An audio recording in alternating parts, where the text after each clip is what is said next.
Почитувани новинари, почитувана македонска јавност, денес би сакал да кажам неколку поенти поврзани со извештајот на Freedom House, кој што ја опишува ситуацијата во Република Македонија како прилично алармантна, особено во делот на корупцијата и на политичкото влијание на власта врз клучните институции, како што се судството и обвинителството. Преку извештајот на Freedom House, македонската јавност за жал посведочи дека денешниот развој на настаните во обвинителството е многу полош од претходните години.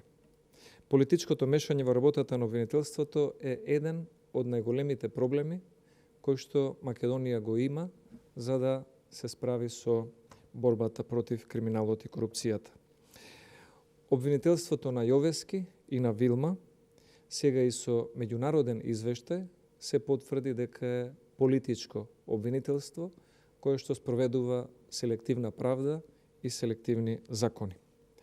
Политичката монтажа за 27 април, прогонот на политички неистомисленици, најчесто од опозицијата, и многу невини луѓе во затвор, а многу осудени затвореници на слобода, како што е убиецот на Мартин Нешковски и други, покажуваат дека политиката замешала длабоко прсти во судството, обвинителството и во установите кои што ги спроведуваат судските пресуди.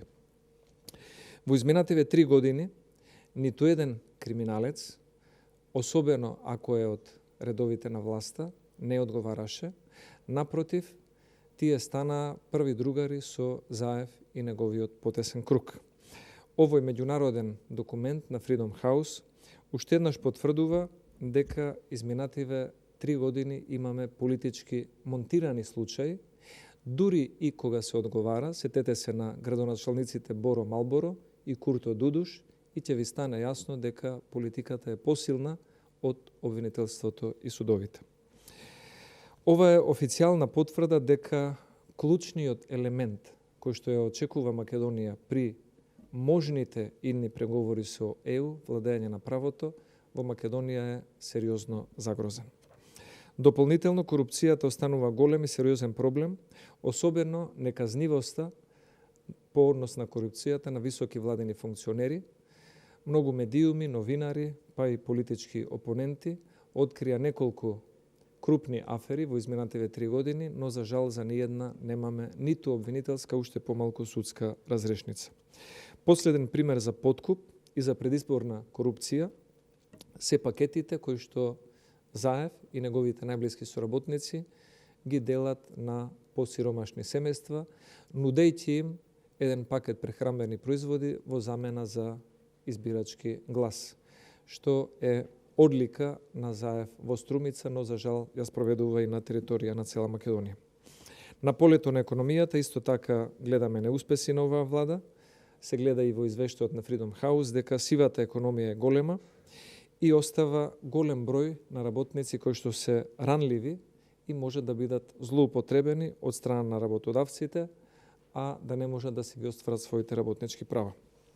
Извештајот на Freedom House не е поволен за Македонија и за жал е една меѓународна потврда дека корупцијата и селективната правда и сивата економија се трите одлики на хибридниот режим на Зоран Заев.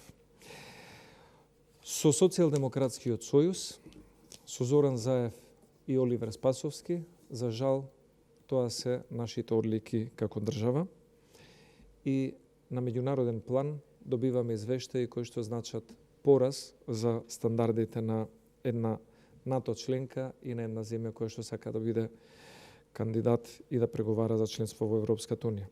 Затоа сметаме дека е време на Зоран Заев и на Оливер Спасовски и на СДСМ да им се каже доста е, да се понуди добра политичка алтернатива и да се започне процесот на обнова и на економијата, и на институциите, и на примената на законите во цела држава.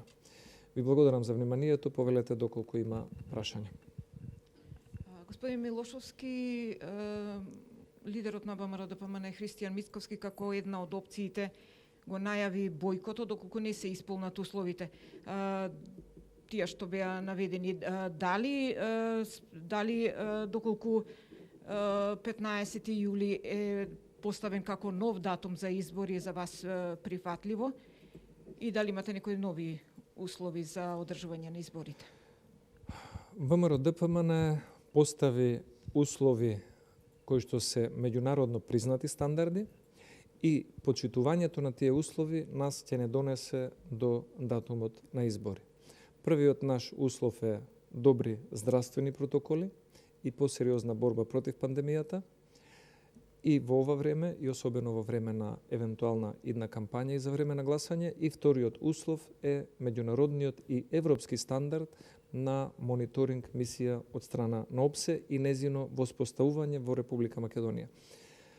Оној ден кога ОПСЕ ќе стигне во Република Македонија со својата мисија, следниот ден може да ја почнеме изборната кампања која што трае 3 недели. И ќе стигнеме така до самиот датум на изборите, за кој што не сакаме да се одржат без мисија на ОПСЕ, затоа што би биле изборен грабеж и подкуп на фамилијата Заеви со тие пакети кои што ги разнесуваат по посиромашни семејства. Затоа сакаме да има избори кои што ќе ги запазат здравствените протоколи и меѓународните стандарди на ОПСЕ и ОДИХР. Во овој период сметам дека е важно да се напомене дека одговорноста за прифаќањето или неприфаќањето на овие два сериозни стандарди од ВМРО ДПМН е кај Зоран Заев.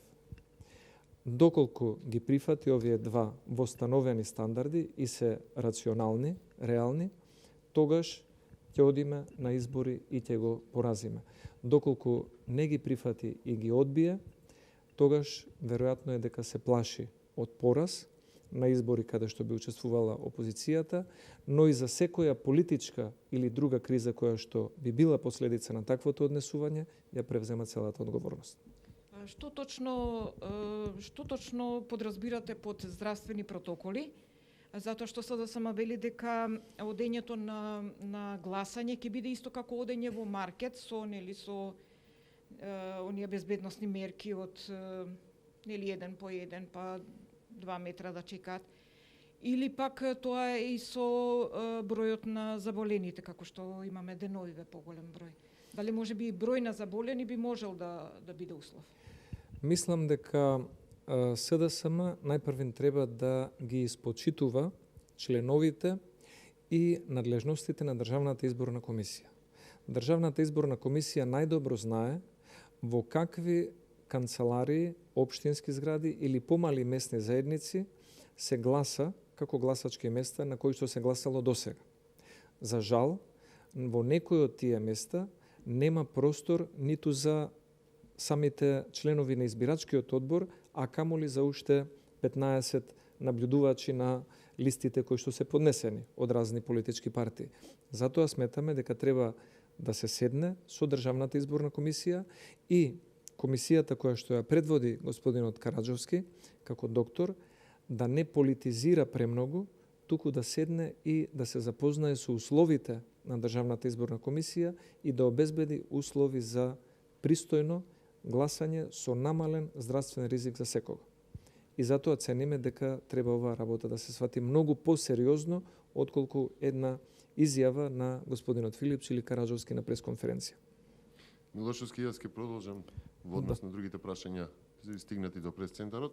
Прашањето од Алсат, ако се исполнат условите, дали 15 јули би бил прифатлив како датум за изборите, тоа е веќе и што беше поставено прашање до вас, но ќе продолжам со прашањето од Телма, дали имате комуникација со СДСМ како дел од напорите да се договори денот на изборите, дали за вас е прифатлив 12 јули, кога официјално ќе почнете со кампања за дел од ова? Веќе дадовте одговор, меѓутоа повелете. Добро, еве ти одговорам и на двете прашања, уште еднаш. За прашањето од Алсат, доколку се исполнат условите за востановена наблюдувачка мисија на ОПСЕ ОДИХР и воведување на сериозни здравствени протоколи за изборната кампања и денот на гласање, ВМРО ДПМН ќе учествува на изборите на 15 јули и ќе биде победничка партија. Второто прашање од телевизија Телма, би сакал да кажам дека како сериозна партија секогаш имаме и сме ги одржувале линковите за комуникација со сите релевантни други партии. Во овој случај се однесува на СДСМ, ние ги кажавме нашите услови, соодветно им се пренесени, очекуваме СДСМ да ја превземе одговорноста и да се обрати до нас, да не извести дали прифаќаат фер, демократски, меѓународно признати, легитимни избори со намален здравствен ризик и добри протоколи и да се соочиме пред народот на 15 јули. Така, ви благодарам. Благодарам многу.